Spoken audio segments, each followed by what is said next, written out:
हाँ तो प्रिय छात्र एवं छात्राओं, आपको मैं प्रश्नावली 1.1 का क्वेश्चन नंबर 6 समझा रहा हूँ। क्लास 10th का है। देखिए यहाँ पे व्याख्या कीजिए। तो एक संख्या ये दी गई है और एक दे दी गई है, भाज्य संख्याएं क्यों है ये, है ना। तो यहाँ पे हम देख सकते हैं, जैसे हमने पहली संख्या ली, इसको हल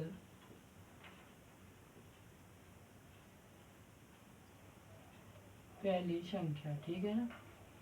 पहली संख्या को हमने क्या किया, इसमें देखते हैं हम। यहाँ पे इस संख्या को लिखते हैं, जैसे ये है, क्या है, 7 गुणित 11। अब आम रास्ता है, वाहन भी निकल रहा है, 13 प्लस 13, ठीक है। इसमें हम अगर 13 1 लेते हैं तो यहाँ पे कितना बचेगा, +1 ये बचेगा ना। तो अब इसको हम क्या करेंगे, तो हमारा ये सामने में यहाँ पे कितना बचेगा, 77 + 1। तो इसको आगे और निकालें तो कितना बचेगा, 13 गुणित कितना आएगा, 78।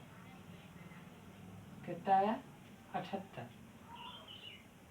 तो अब इसके हम जो गुणनखंड के रूप लिख सकते हैं, तो वो हमारे कैसे आ सकते हैं, जैसे हमारा ये 13 है और ये हो सकता है 78, 13 गुणित 6, है ना। तो यह भी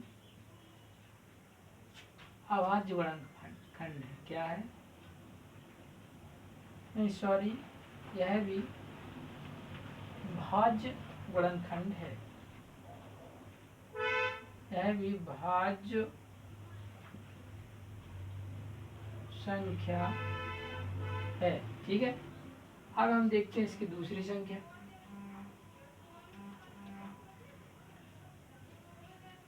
इसके गुणनखंड कर दिए, जैसे हमने गुणनखंड, ठीक है, आया तो ये है। अब इसको देखो, दूसरी संख्या, दूसरी संख्या, दूसरी संख्या में आपका कितना है, 7 गुणित 6 गुणित 5 गुणित 4 गुणित 3 गुणित 2 गुणित 1 + 5। इसमें हमने y-निष्ठ कितना लिया था, 13, और इसमें y-निष्ठ कितना है, 5। तो हम 5 y-निष्ठ लेने के बाद इसमें देखते हैं, 7 गुणित 6 गुणित 4 गुणित 3 गुणित 2 गुणित 1 + 1, यही तो आएगा। तो अब हम जब इसमें इन सबका गुणा करते हैं तो हमारा कितना आता है, इतना, यानी 6 × 7 = 42।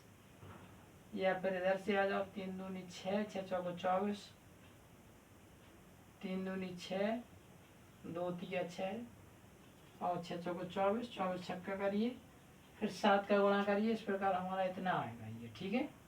अब इतना आएगा, यहाँ पे तो +1 है, तो हम इसको जब आगे बढ़ाएंगे तो हमारा 5 और कितना बचेगा, यहाँ पे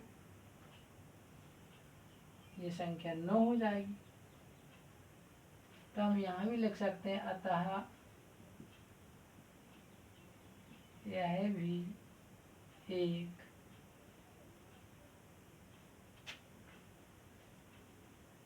भाज्य संख्या है। अब आपको गुणा करके देखना, तो आराम से इस संख्या का गुणा कर लेंगे और आ जाएगा। Thank you.